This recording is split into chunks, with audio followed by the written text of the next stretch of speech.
ሰላም ሰላም እንደምን ቆያችሁ? ዛሬ ዲፖ ምንነቱና ጎንዮሽ ጉዳቱን በተመለከተ አጭር ማብራሪያ ልሰጣችሁ ነው የመጣሁት። እኔ ዶክተር ጌታሁን እባላለሁ። የማህጸንና ጽንስ ሕክምና ስፔሻሊስት ሐኪም ከወላይታ። ዲፖ ምንድን ነው ካለ ዲፖ ለ3 ወር የሚሰጥ የወሊድ መከላከያ መድኃኒት ነው። በውስጡ ሜድሮክሲ ፕሮጀስቲሮን አሴቴት የተባለ ንጥረ ነገር የያዘ ነው። ወሊድ መከላከያነቱም ለ3 ወር የሚሰጥ ሲሆን ወሊድ እርግዝና በመከላከልም ውጤታማ ከሚባሉት ውስጥ ወይም WHO የዓለም ጤና ድርጅት ወሊድ መከላከያዎቹን ደረጃ በሚያወጣበት ደረጃ 2 ላይ ሊስት የተደረገ መድኃኒት ነው።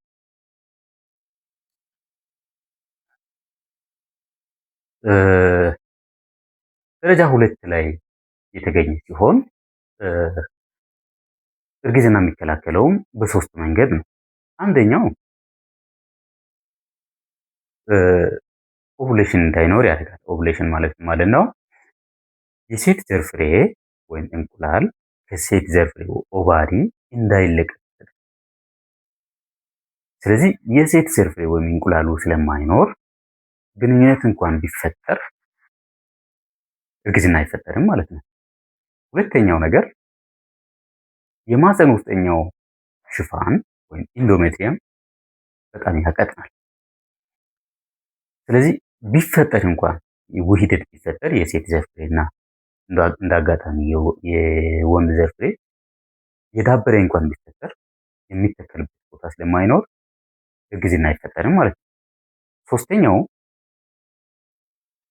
የማህፀን በር ውስጥ ላይ ያለው ዝልግልጉ ፈሳሽ በጣም ወፍራም እንዲሆን ያደርጋል።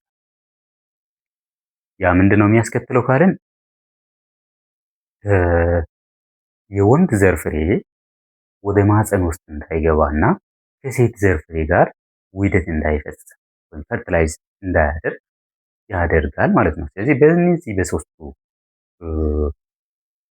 ስራዎች እርግዝና እንዳይፈጠር ያደርጋል። ጎንዮሽ ጉዳቶች ምንድን ናቸው ካልን አንደኛ ከተፈለገው ጊዜ በላይ እርግዝና መከላከሉ ነው። የሚሰጠው ለ3 ወር ቢሆንም ከ3 ወር ለረዘመ ጊዜ እስከ 1 ዓመት ጊዜም እርግዝና እንዳይፈጠር ሊያደርግ ይችላል።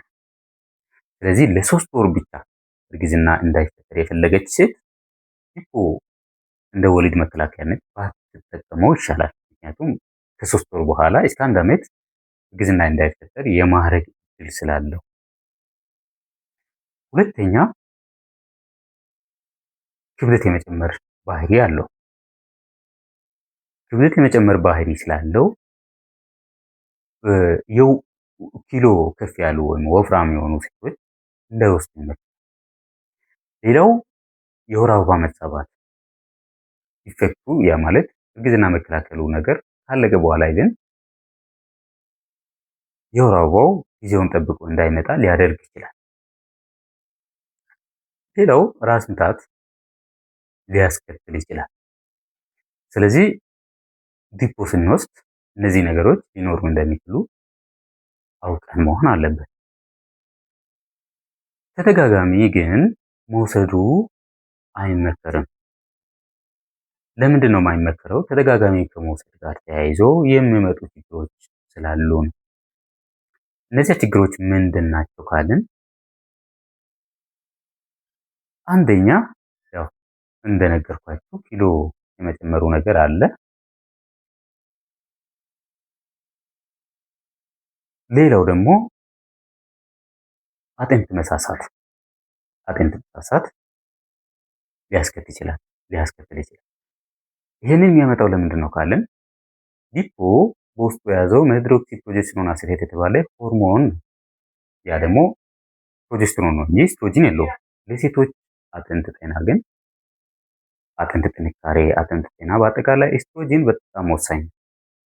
ስለዚህ በዚህ ሆርሞን ውስጥ አንደኛ ኤስትሮጂን የለውም፣ ሁለተኛ ከሰውነቷ ሌላ ኤስትሮጂን ተፈጥሯዊ በሆነ መንገድ እንዳይፈጠር ያደርጋል።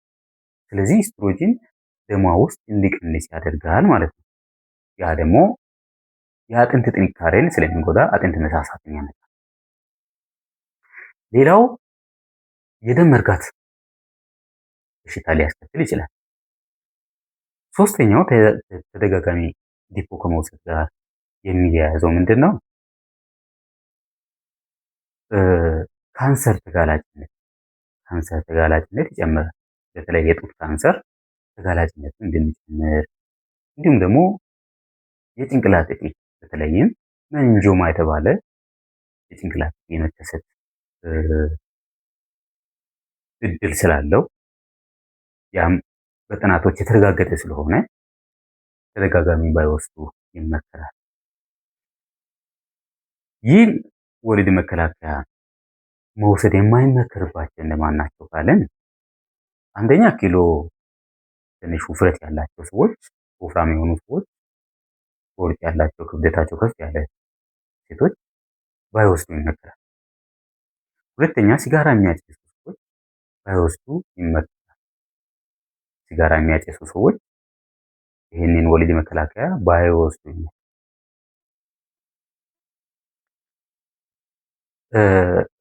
ነገር ግን ፈጽሞ መውሰድ የሌለባቸው ሰዎች አንደኛ የጉበት በሽታ ያላቸው፣ ሁለተኛ የደም ስር በሽታ ያላቸው፣ ሶስተኛ የልብ በሽታ ያላቸው እነዚህ ሰዎች ይህንን መድኃኒት እንደ ወሊድ መከላከያ ባይወስዱ ይመከራል። ፈጽሞ እየተከለከለ። ሌላው በእርግዝና ወቅት ይሄ መድኃኒት አይሰጥም። ሎጂካል ከሆንም አያሳምንም። ምክንያቱም ወሊድ መከላከያ ብለን ስንሰጥ እርግዝና እንዳይፈጠር ነው። የተፈጠረ እርግዝና ካለ ግን አይሰጥም ማለት ነው። ለዛም ነው ይህንን መድኃኒት ከመስጠት በፊት ቀድመን የእርግዝና ምርመራ የሚሰራው። ለዚህ ነው። እርጉዝ ከሆነ ሌላ ጉዳይ እሱ ስለሆነ ማለት ነው፣ ስለማይሰጥ። ስለዚህ እርግዝና ወቅት አይሰጥም። የሚሰጥበትን ምክንያት የለም። ሳጠቃልል ዲፖ ለ3 ወር የሚሰጥ የወሊድ መከላከያ ነው። በመርፌ ነው የሚሰጠው። ሌላው ከ3 ወር በተሻገረ ማለት እስከ 1 ዓመት እርግዝና እንዳይፈጠር ሊያደርግ ይችላል። ነገር ግን መታወቅ ያለበት ዲፖ ተመላሽ ወይም ሪቨርሲብል ከሚባሉት ውስጥ እንጂ መካንነትን አያመጣም። ሌላው ዲፖ ተደጋጋሚ ከመውሰድ ሌሎቹን አማራጮችን መጠቀም፣ እነ ሉፕ ማህፀን ውስጥ የሚቀበረው እንዲሁም ደግሞ ኢምፕላኖል ክንድ የሚቀበረው፣ ጀደል ክንድ ለሚቀበረው እነሱን መጠቀም የተሻለ ነው ለረጅም ጊዜ ከተፈለገ። ሌላው መታወቅ ያለበት ዲፖ ከወሊድ መከላከያነት ባሻገር ሌሎች ችግሮችን ለማከም አገልግሎት ሊውል ይችላል። እነዚያ ምን ናቸው? አንደኛው ኢንዶሜትሪዮሲስን ለማከም፣ ሁለተኛ ወር አበባ ጋር ተያይዞ ብዙ ደም መፍሰስን ለማከም ልንጠቀመው እንችላለን። ሌሎችም አሉ። ነገር ግን ራሳችሁ ያለ ሐኪም ትዕዛዝ የትኛውን መድኃኒት መውሰድ ስለሌለባችሁ ቴስት ማድረግ አስፈላጊ አይደለም። ስለዚህ ሳጠቃልል ዲፖ ይሄን ይመስላል። ከዚህ በኋላ በቋሚነት እዚህ ቻናል እንዲህና መሰል ጠቃሚ መረጃዎችን፣ የጤና መረጃዎች በተለይ ማህፀንና ጽንስ ጋር ተያይዞ ያሉ መረጃዎችን ፖስት ስለማደርግ ይህንን ቻናል ሰብስክራይብ ያድርጉ። ፖስት ሳደርግም እንዲደርሳችሁ ደወል ምልክቱን ጫኑ። ለጓደኞቻችሁም ሼር አድርጉ። ምክንያቱም አለማወቅ፣ የጤና ግንዛቤ ማጣት እሾህ ነው፣ ይወጋል። ስለዚህ ያንን እሾህ አንስተን መንገዳችን ማለት ስላለብን የአለማወቅን እሾህ ማንሳት ስላለብን ለሁሉም ሰው ሼር እናድርግ። በቀጣይ ደግሞ በዚህ ጉዳይ ላይ ማብራሪያ እንዲሰጠን እንፈልጋለን የምትሉት ካለ ኮሜንት ላይ እንድታስቀምጡ፣ ላይክ እንድታደርጉ ጠይቃለሁ። አመሰግናለሁ። ወዳችኋለሁ። ሰላም ያቁ።